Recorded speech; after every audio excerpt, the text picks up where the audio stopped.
The planet filled their viewport like a bruise against the red giant star, its surface smothered in thick, rust-colored clouds. Steve leaned forward, eyes narrowed. "There, did you see that?"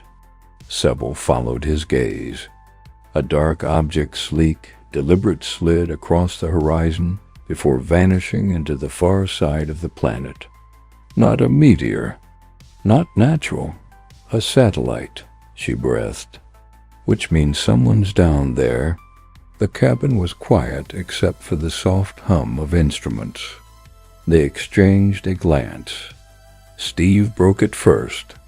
"We go in careful. Land away from the city." Minutes later, their disc-shaped lander detached and slipped into the churning atmosphere.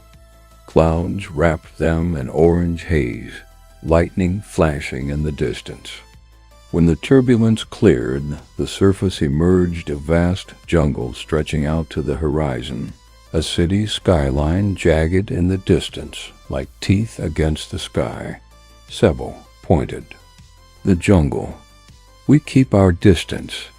The lander touched down on a clearing, hissing as its legs sank into the mossy ground. Outside, the air shimmered, danced with unseen gases.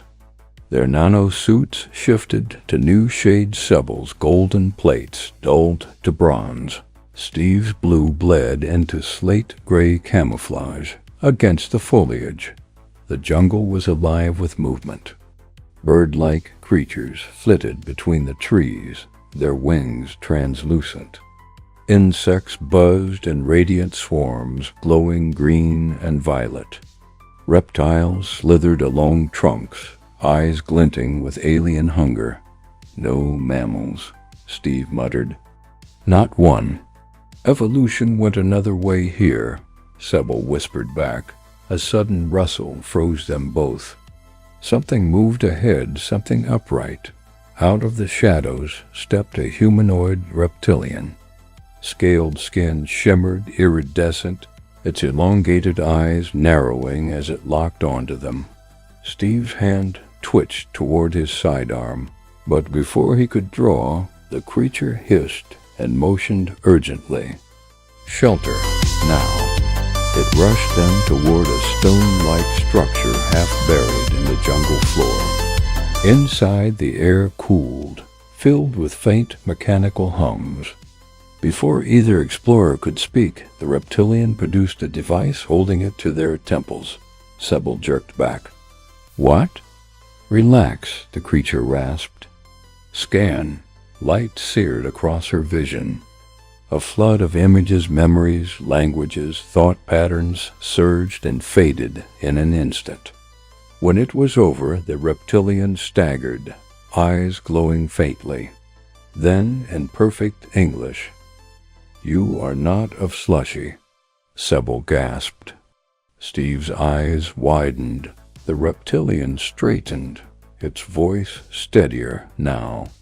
"I am Schnex of the Assist. This planet Slushi bleeds war. 5 species once ruled its 4 great continents. Now the Shirkan rise above all. Soon only they will remain."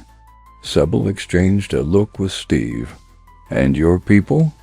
"Endangered." Schnex's crest lowered in sorrow.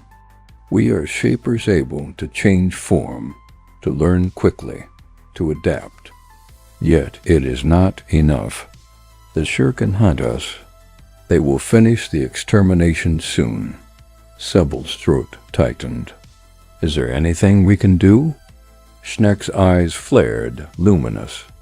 "Yes, take us away. If the Assist are to survive, we must leave Slushi." A low hum broke the moment. Steve froze. "You hear that?"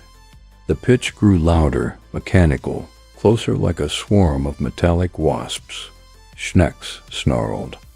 "Drones, hide." A drone whirred through the shelter window, its red sensors scanning the room. Before it could react, Schnex raised a pulse rifle and fired. The explosion rattled the walls, the drone collapsing in sparks and smoke. No time. Schnex moved quickly, her claws scraping across a hidden panel in the floor. It hissed open, revealing a narrow basement lined with frost. Inside sat a massive flask, its surface glowing with cold dot within floated 20 pale eggs, pulsing faintly with life. Sebel's breath caught. Are those our last generation? Schnex hoisted the container, muscles straining. Help me carry them. If they die, we are finished. The jungle erupted with noise as they burst from the shelter-distant shouts, mechanical wings cutting through the air.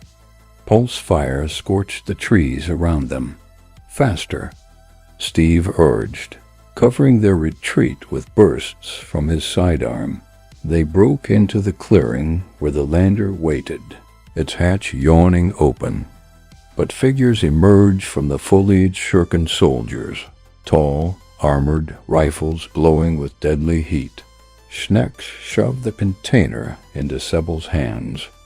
Take it, find them a home. No, come with us. Sebel pleaded. Schnex's eyes softened, then hardened again. She spun, charging the soldiers, rifle blazing. Go. Sebel and Steve scrambled into the lander. The hatch sealing just as gunfire split the air dot through the viewport. They saw Schnex fall beneath the shirken barrage, her form collapsing in a storm of sparks and blood. Then the jungle erupted with fire as the lander roared upward. Pulse bolts streaked past them, searing the air. Steve gritted his teeth. Hang on. They broke through the atmosphere, into the blackness of space, and froze. Where their mothership had been, there was only wreckage. Fragments of metal drifted silently, glowing faintly in the red giant's light. Sebel clutched the container to her chest, her voice breaking. Steve, they destroyed it. The void swallowed them in silence. Alone, adrift, holding the last hope of a dying species.